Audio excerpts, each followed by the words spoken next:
This is the second of the webinars that we've had organized by Professor Guinnessar from Hebrew University, who's been twisting arms and cajoling friends and colleagues to look back on experiences during the month of October in particular and its aftermath following the beginning of the current war. We are very delighted that the two of you have agreed. The two of you have been involved in the work at Soroka Hospital, which is attached to the Ben Gurion University Medical School in Beersheba, and which is the nearest hospital to the site of the invasion on the 7th of October. And your experiences hopefully will give us more insight into the things that we talk to others about and we have to explain to others about the serious crisis that occurred both in terms of military and also in terms of healthcare at that time. I've been asked by Professor Guinnessar to carry on ahead and introduce this, but he will be trying to join us as soon as he possibly can. He's unfortunately been delayed.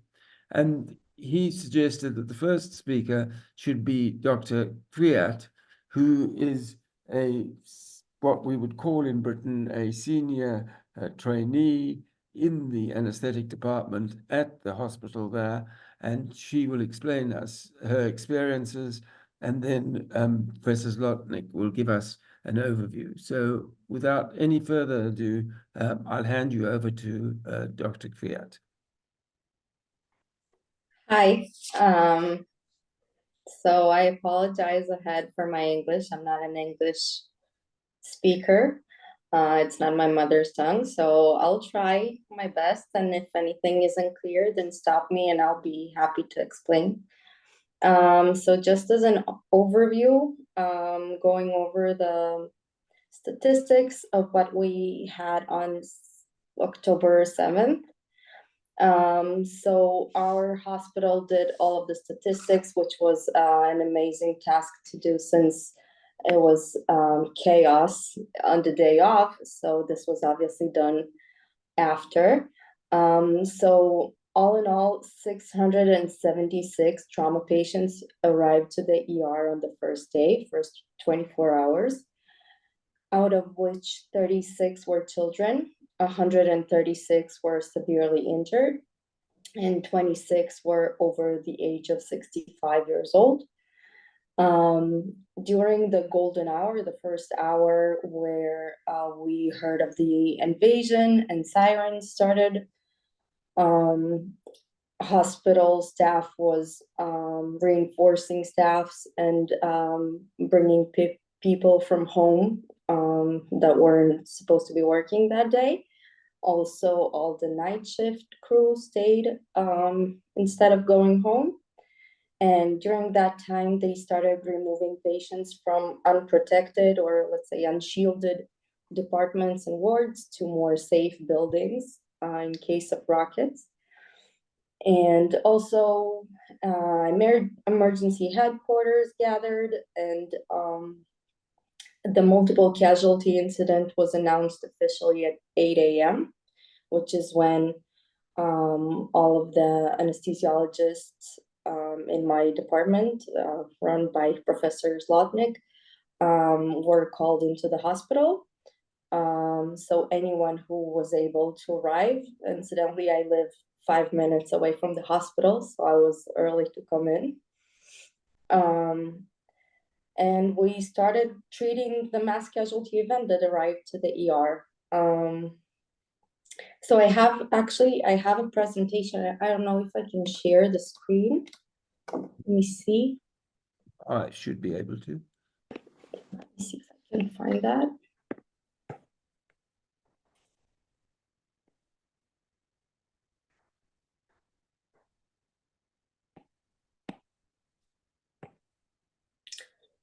I don't know. See. No, I can't seem to find how to share my screen here. should be on the panel if you click on more. On more. So I Yeah. have webinar settings. Could that be it? At the bottom, you've got more, and it should say share screen.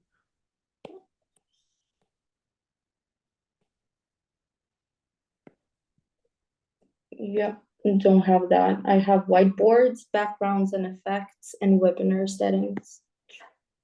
Okay, it doesn't matter. So those are the numbers. I'm a resident here. I'm not sure how the system works over there. But that means I finished my medical school. After that, I joined the army. I was a doctor, a military doctor in the army. And then I started my residency in Soka in anesthesia. And this is my second year in anesthesia. So we had residents and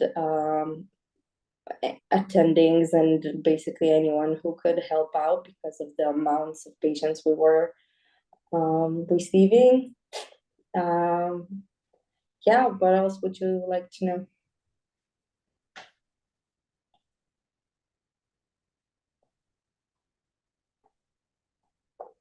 Can you still hear me?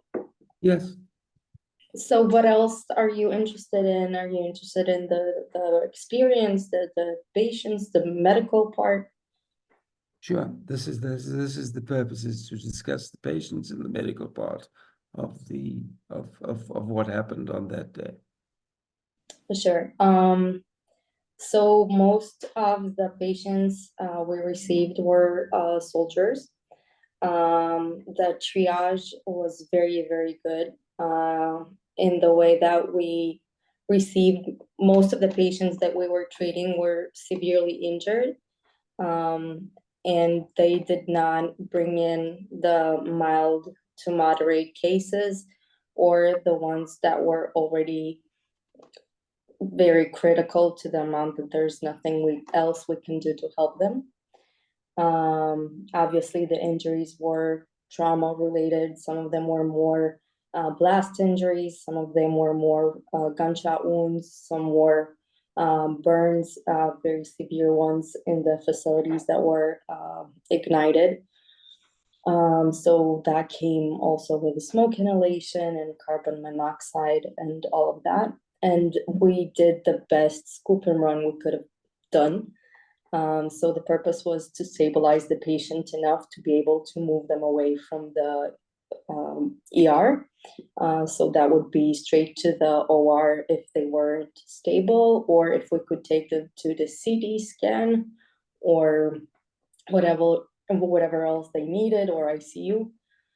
And so, yeah. Could you possibly explain how they arrived, how they got to the hospital? How were these patients brought into the hospital from the front?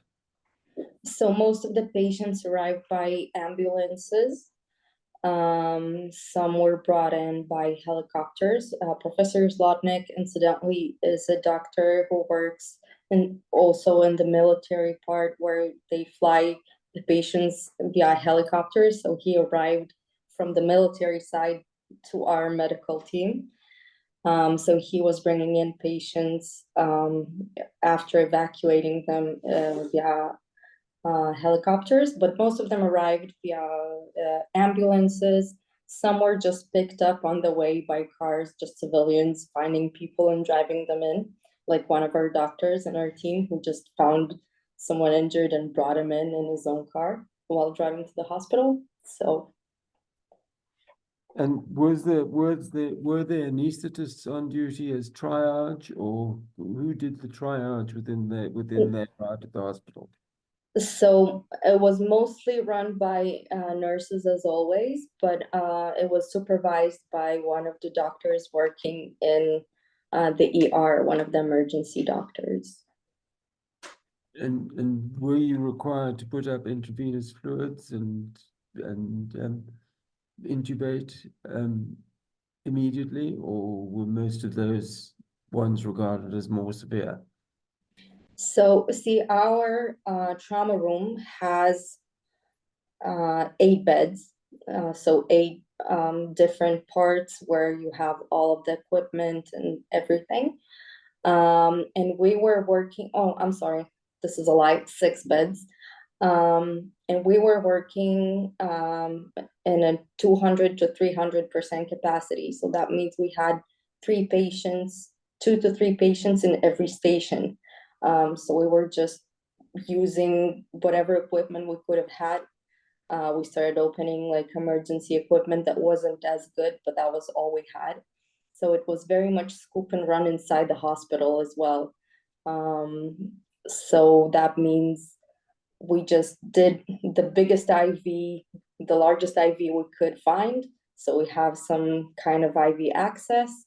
If the patient needed very emergent, urgent ventilation, then he received it, chest drains, basic assessment with POCUS, and that's it. And they were, the purpose was to evacuate the trauma room as fast as we could, just so we could receive more patients.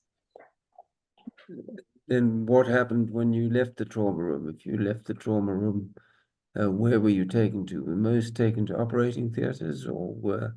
Yes, most of them we took straight from the emergency room to the OR.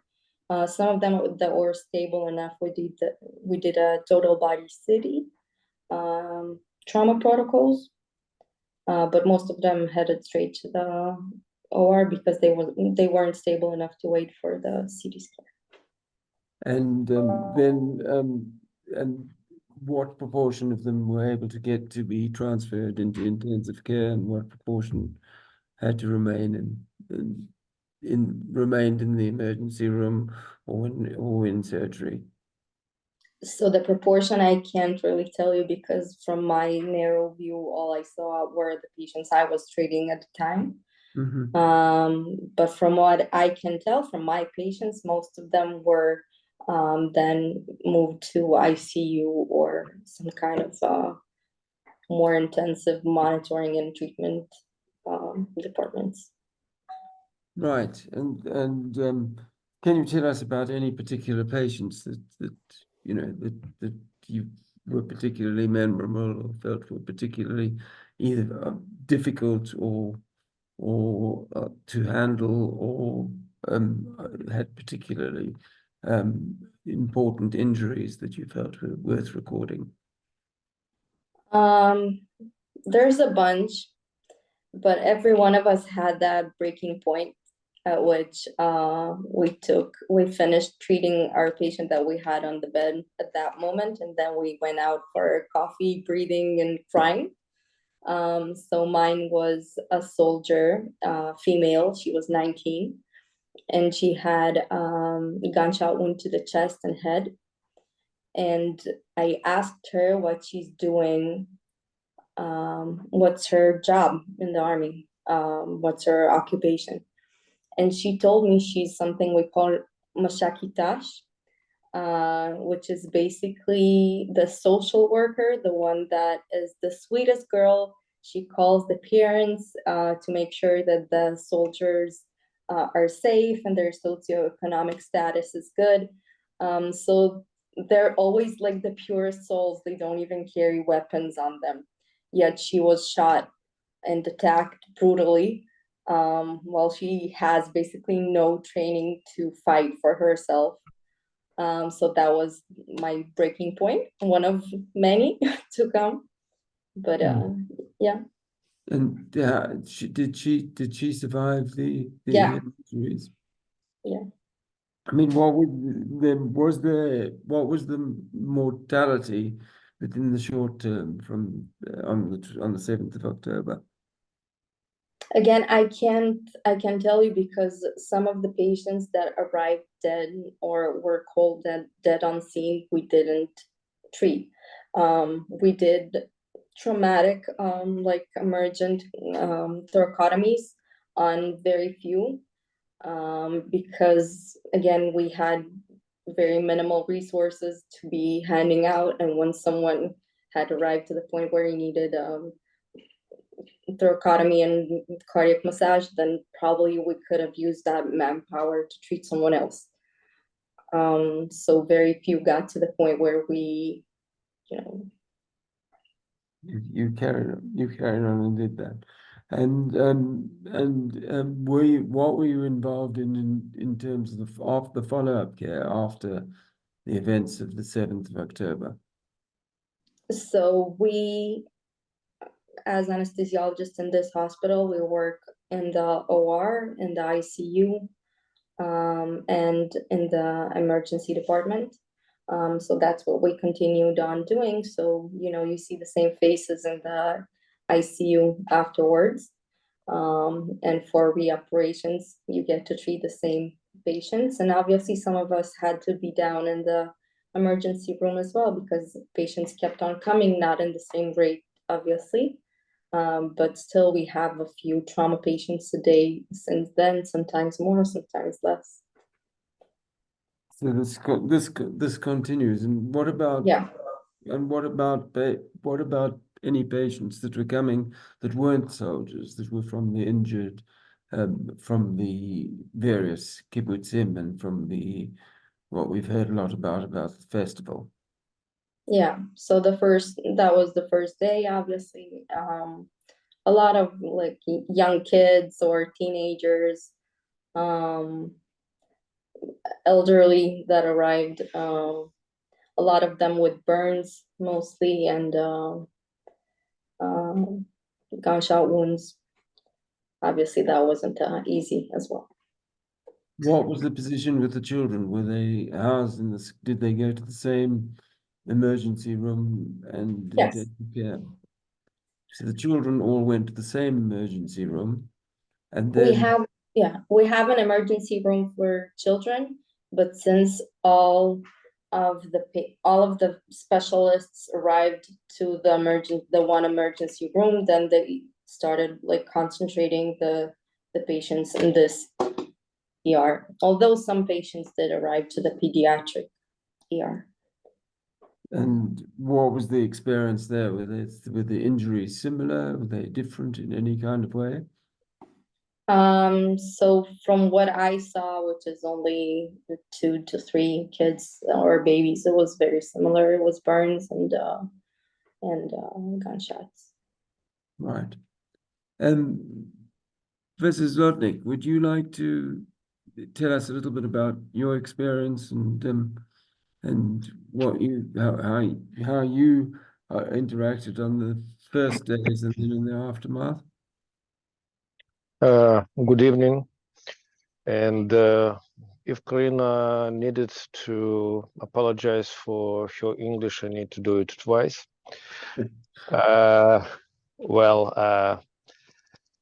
This specific day, as we have already discussed, I was in opposite side delivering the patients from the field to the hospitals.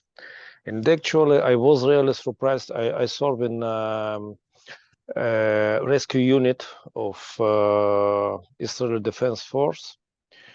And this morning, actually, I was on my military duties.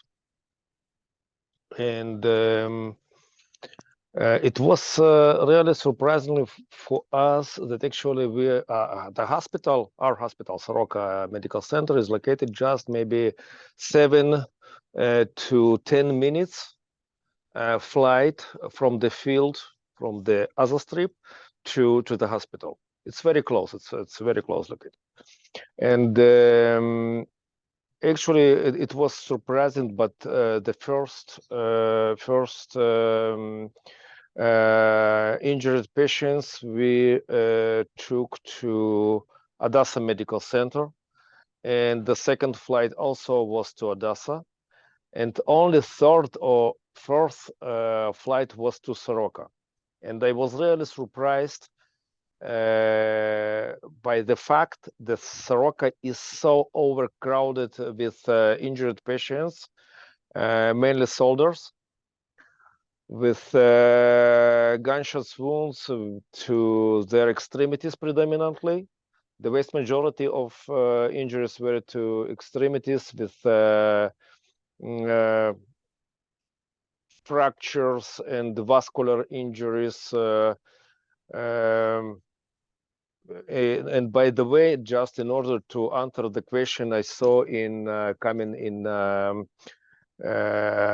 or from our audience, actually we have here, not counting GIN operating rooms, 19 operating rooms available for adults, but unfortunately 8 of them are not protected from missiles.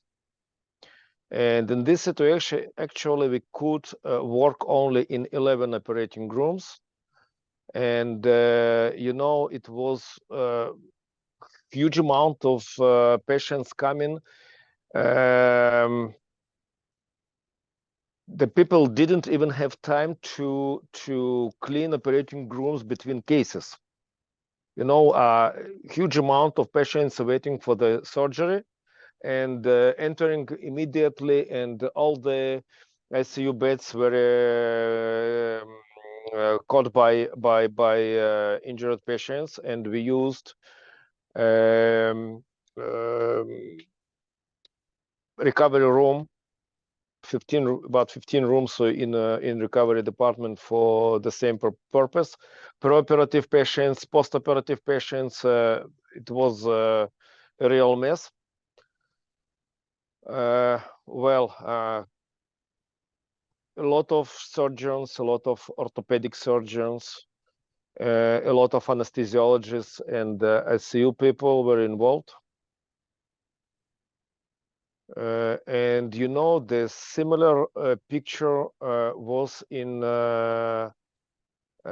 other hospitals around Israel. Actually, the vast majority of flights by helicopters were directed to hospitals in Jerusalem and Tel Aviv. And Soroka received a lot of ambulances because it's in close proximity from the field. And actually, many patients were delivered by ambulances, in opposite to hospitals located in Tel Aviv and Jerusalem. They were taken by helicopters.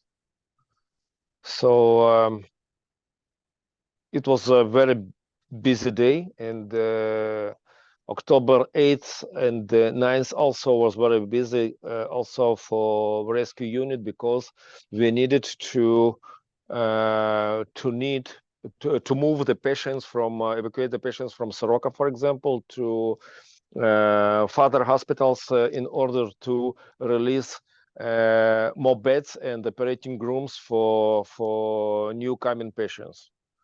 So it was very busy, also at night, and in next day on October 8th and 9th. Yeah, it was very busy. And another question was about how long it took us to operate full capacity operating room before we returned to normal activity. It's really an easy to answer this question, because actually I think it took a couple of weeks to finish all the surgeries, because many patients needed redo second looks, etc., and they entered operating rooms for many times, especially orthopedic and abdominal trauma. And actually our team worked 12 hours morning and 12 hours night groups for about a month, okay, in order to use operating rooms available for the surgeries in maximal in the best way, working days and nights without breaks, and full capacity 24/7. So as a result, you don't have a backlog of the routine patients, if you like, the normal patients, because you work to full capacity throughout the period. Actually, after a couple of days of working with only trauma patients, we returned to urgency and emergency for our population. I mean, general surgery, vascular surgery, etc. Just urgent cases, and only after a couple of weeks, we started operating the patients needed semi-elective surgeries, oncology, and we returned to our routine maybe after 1 month. Today, the hospital, actually, we are continuing to receive injured patients from Azastrip, and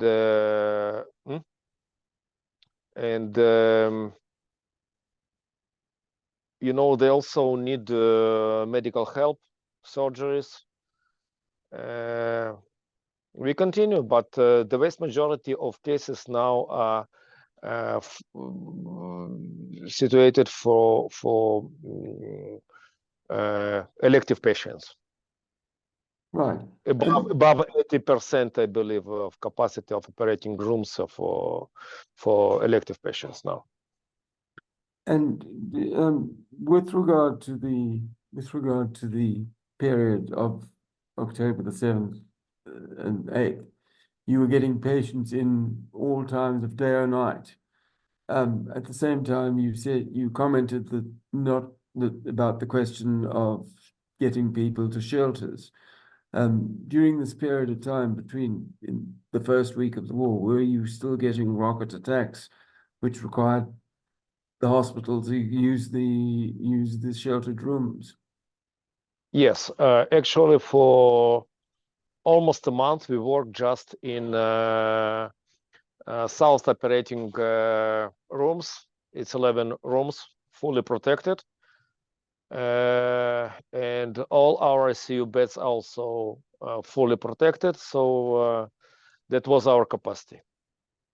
So there were 11. You said there were 11 operating rooms and yes, but we used in the morning, at the evening, all around. Just to clarify, we have yeah. 19 operating room for adults, and we only used 11 of them because the other 8 are in a building that is not protected from rockets. So we could not use it because we were still being attacked. Right. And is that continuing at the moment, or is that less serious a problem? So it depends which part of the country you're asking about. I'm asking about your Beersheba? experience. Yes. So in Beersheba specifically, we haven't had any sirens in the last couple of weeks, probably. But the rest of the country still, yeah. We were informed that Barzilai Hospital was one of the hospitals that is linked to the medical school, and that the Barzilai Hospital has sustained itself had been hit. Is that correct? And how did that affect the way you worked? Could you repeat the question? Barzilai Hospital in Ashkelon Barzilai, oh, right, okay. was also hit by the rocket itself. How did that's part of the same group of hospitals as you are, how did that affect the way you had to operate? So maybe Professor would be better to answer that because again, I don't have that view. Oops, just a moment. I'm lost. Well, Barzilai Hospital was also very busy, despite it's not a trauma center, but consuming very close proximity from north part of Azastrip. Many patients arrive there by private vehicles, ambulances, Well, also after the first stabilization, the vast majority of patients were relocated into trauma centers to Jerusalem and Tel Aviv, and part of them even to Haifa. But for Barzilai Hospital, it was also a very busy day. I know it for sure, yeah. And then afterwards, when they were hit by a bomb, how did that affect the flow of work to you? Could you repeat? Sorry, I barely can hear you. Afterward, after Barzilai Hospital itself was hit by a rocket, how did that affect the flow of patients to you and the way your working capacity? Well, in general, the patients that I don't think we got any patients from Barzilai, because the patients that were stabilized, it was easier to move to the hospitals that were less busy compared to Soroka Center. Right. So they moved them to Jerusalem and Tel Aviv. Now, there's another question that we frequently get asked about in the media, which is which Simon Minkoff has kindly summarized on the Q&A.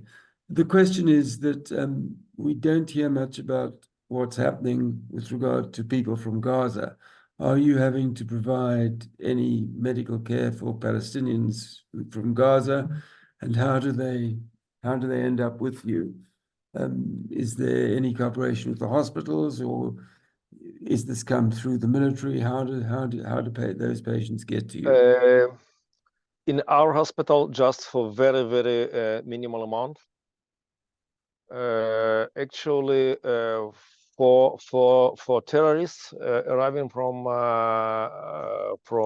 the field, they open some military hospital with military doctors in order to avoid keeping together the terrorists and the victims of terrorism. It's a very touchy spot for Israeli citizens, and it was a decision. We couldn't not deliver medical help aid to these patients, but they kept them separately from Israeli citizens. So are those Palestinians housed in hospitals near Soroka, or are they It's not far away from Soroka. And in very rare cases, we perform the surgeries for them and then return them back to this military hospital. Right, and the military hospitals are new builds. Do they have to be built from scratch? Because in Britain, of course, that's a whole interesting question about COVID-19 and building hospitals from scratch. Were those hospitals put up by the military especially for this purpose? Well, actually, the vast majority of our doctors do their military service, and it's not a problem to get enough specialists in different specialties. In general, the vast majority of injuries are to extremities, so a lot of orthopedic surgeons and vascular surgeons, anesthesiologists, of course, and probably general surgeons. So this is a almost full list of specialists required for treatment of these patients.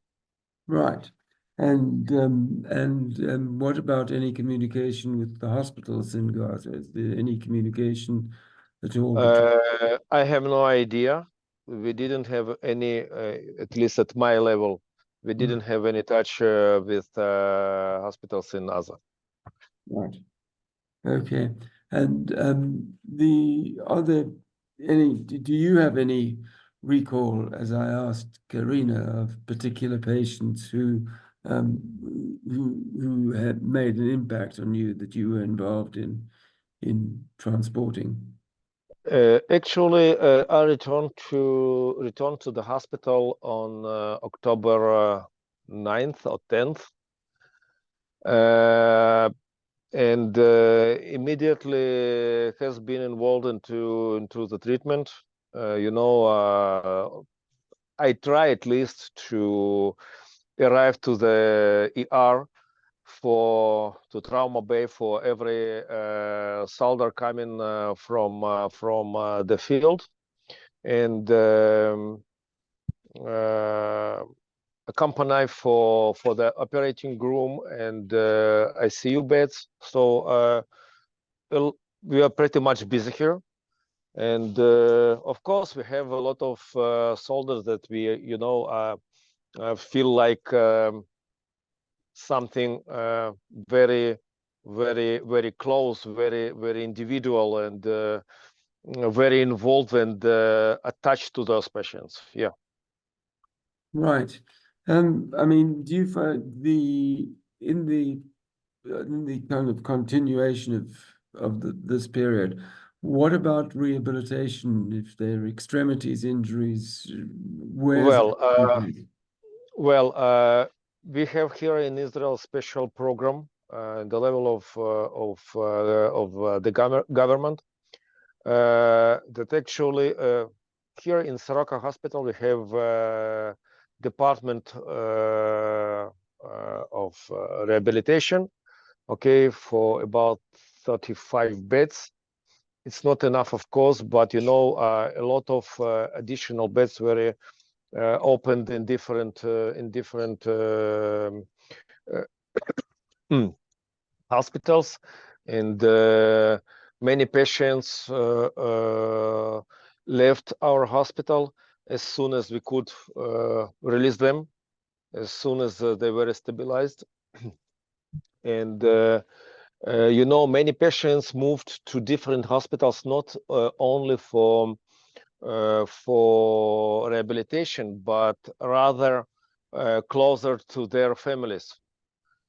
Okay, if we're very busy here with our ICU beds, many people moved to hospitals in Jerusalem and Tel Aviv. For example, if the family is located in this area, it's very convenient for them, and it allowed us to release more ICU beds available for new coming patients. One of the questions that is frequently commented upon in the media is the fact that on the first day, there wasn't much presence or obvious presence to people above the IDF. But you've said that most of the injured were in fact soldiers. Were those soldiers who were stationed, mainly people stationed in the area before October the 7th, or were those people who'd come in and started doing military duties on that day? Some amount of soldiers were available in this area, and consuming that they were attacked very suddenly, and they didn't have enough time to get prepared. I'm not capable of decide how ready they were for this war. Okay, this I wasn't asking about discussed later, but many people arrived immediately, not only soldiers, but people related to police and just people that had relatives in this area, and they arrived with their own guns in order to protect their families, and many of them were killed in attempts to save lives of civilians. Unfortunately, many people were killed. Yeah. One of the related issues about that early stages, presumably, that people who were identifiable as dead were not brought to the hospital. They were presumably evacuated and taken to the forensic center. Is that correct? Yes, many people arrived directly to forensic centers. Yes. Yeah. And what about? It also, sorry for interrupting, it also took a few days, if not weeks, to evacuate all of the bodies. Some of them were not found even on the first day. So in order for us to not treat those patients, they didn't bring them in, but also was a technical issue. We also heard from Dr. Gensler 2 weeks ago about the Hatzalah efforts that when they opened a center in the field. Did you have any communication with them or with him and the team that were working there? The Hatzalah. So again, maybe for Professor. Not too much, rather to, again, rescue unit, because I saw them for during coming of every patient, and you know, a lot of communication. They usually asking about their condition and well-being, and what very injuries after additional after CT scan, after the surgery, after different interventions. So yes, but only with the army I'm in touch here. Right. And there's obviously, in the process of all this, you've seen and observed major problems, and have problems of adjusting yourselves. What is being provided for the staff of the hospital in terms of post-trauma care? Are you meaning our team? Yes. Well, of course, it's a problem probably not for people with more experience. No, sometimes you feel down when you see a young guy is going away under your hands. Actually, I think it's much more prominent for young doctors that not really experienced, that actually are new, and their psychology is much more vulnerable compared to our ones. I think Karina may be a good example of this. Young doctors suffering from kind of PTSD, but they are really strong. All our people are working extremely well, and it's incredible. They're just perfect guys, very strong. Katrina, Physically and emotionally, yeah. Katrina, would you comment on that? Yeah, sure.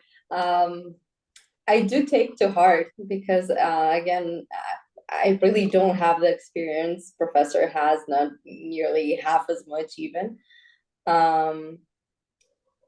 So, and for me, I mean, even the most experienced doctors on our team, on October 7th, we worked as colleagues. It didn't matter that he's an attending and I'm a resident, because we were all working on the same level just to help the patients out. But even they, and some of them are immigrants who have experienced war, both from the medical staff side and both as soldiers. None of us has seen anything similar to that, not anything close to the amount of casualties and the severity of the injuries. The hospital offers a lot of programs, and there's therapists and social workers, and they even text us periodically to see how we are and if we need any help. But in our department, we're basically like family. So if anyone needs anything, there's no one better to share it with than the people who experience that with you. So that's how I'm handling things. Right. Yes, we'll tell. And is there anything else anything that you want to highlight that we've not covered during the course of the last 45 minutes? Any particular issues and any particular messages you feel should be given to a Galot audience of interested and committed doctors? Regarding the question you asked before about whether we treat Palestinians, so Professor mostly addressed the terrorists that are caught and are treated in the terrorist hospital. But it is important for me to emphasize that, especially on the first and second day, we had no idea who's coming in. The terrorists were dressed as soldiers. They stole uniform and they looked like soldiers. And we had no idea if the person we're treating right now is an actual soldier or not. Some of them were not conscious. Some of them could not provide name or nationality. And we treat everyone. So that was not easy by itself, but it's important to remember that we're doctors first. Thank you. So keep that in mind. Justice Lutnick, is there anything you would like to add to that?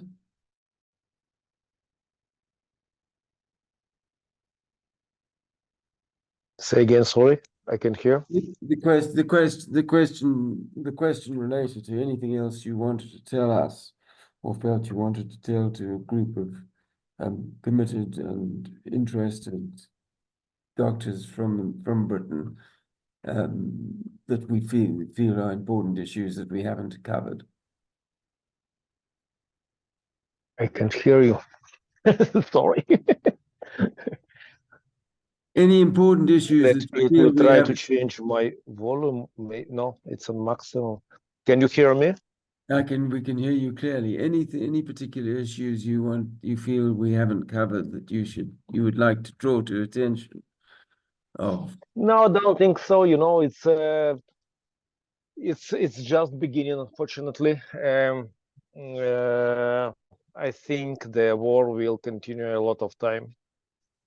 At least this is information we are getting from our government. And, you know, we need to keep going for a long time and be ready for each scenario. And we're ready. We are ready. I don't know, you know, it's every day is a little bit different.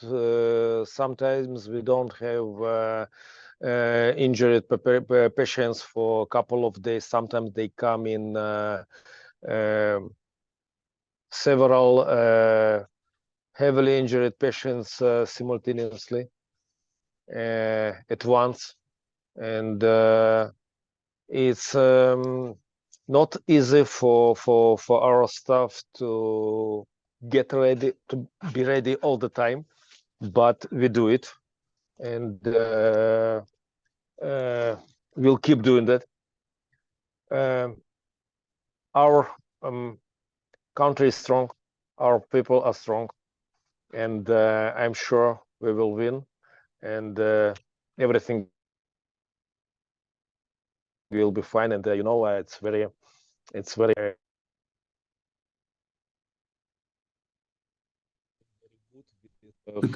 your support and interest in this issue, and your willingness to listen us. It's very important. The support is very important for us. Is there anything in particular you feel that we should do or we can do?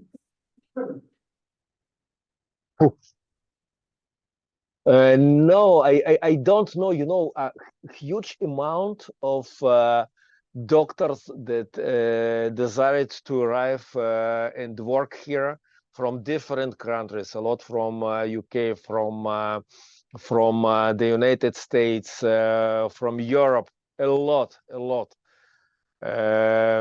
And it's very important for us, not only Jews, different people that just to support Israel and give us their shoulders and give their support and help. It's very impressive for us and very important, of course. Thank you very much. I think that Dr. Professor Guinnessar was going to join us, but I just had a message that he's been delayed further, so he won't be able to join us to sum up. I just wanted to, first of all, express thanks to the two of you. It's late at night, Thank you. and for telling us about your experiences and how your experiences went during that period. And secondly, just to notify the people here that the next session that we're running is going to be slightly different. It relates to the fact that in Europe and in the rest of the world, the end of January, there's a day that's commemorates the Holocaust. It's linked to the liberation of Auschwitz. And therefore, we are going to have a special session done by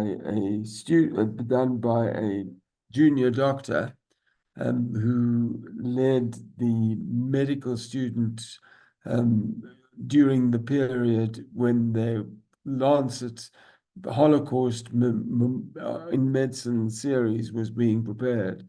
She was the student lead from Israel and was really the student lead from the whole group, who actually helped to identify what are the kind of things that student needs in terms of Holocaust education.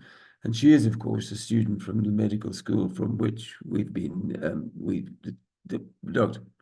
Kwiat and Professor Zlotnik have come. So it just remains to me to say thank you very much for spending the time and for making the effort to talk to us, and for indeed all the work that you've undertaken